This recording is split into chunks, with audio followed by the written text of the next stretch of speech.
On Wednesday, the head of Richmond's Department of Public Utilities, April Bingham, blamed a region-wide water crisis on a power outage. I think this incident here was simply caused by an outage to the plant. But in the event of an outage, there are multiple layers of backup protection that should keep the system running. According to information provided in a briefing to the Virginia Department of Health's Drinking Water Director, Dwayne Roadcap, if a main Dominion power source fails, the facility can rely on a generator and 3 backup batteries. But 2 of the city's backup batteries are out of service, and even if every backup system fails, Roadcap says there's supposed to be a procedure for staff to manually turn off the valves.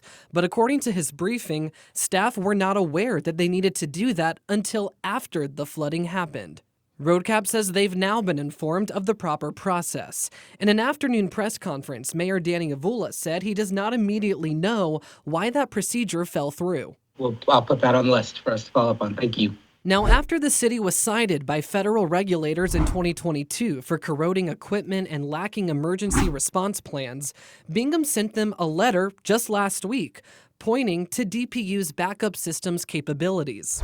Bingham was not made available to answer questions Thursday, so we asked Avula what he thought about that. So yesterday, DPU Director April Bingham said that this crisis was caused by a simple weather-related power outage. But as you know, power outages happen all across the country all the time, and whole cities don't completely lose their water. And this is why we have redundancy systems in place, right? And so last week, April sent a letter to the EPA and said redundancy is a key feature of our system, ensuring that critical services remain uninterrupted despite the temporary unavailability of certain assets. A couple days later, that whole system failed, and now we were in a crisis. What is your reaction to that, and do you stand by the fact that this is just a simple weather outage issue? So the weather clearly caused the primary issue.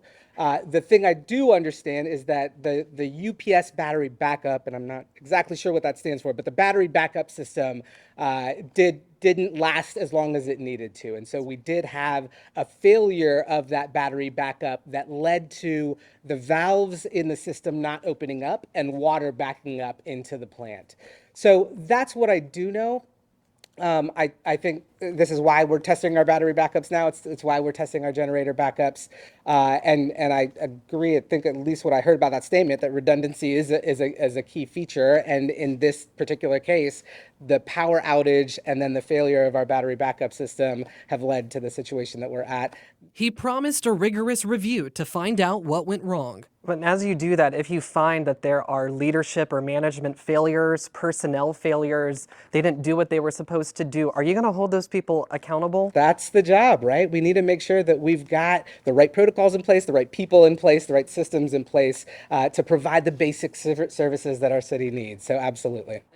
And as for those 2 backup batteries that I mentioned are out of service, it is not yet clear whether they were out of service before or after the storm hit and we had this crisis. But of course, we're working to find out. In Richmond, I'm Tyler Lane for CBS 6 News.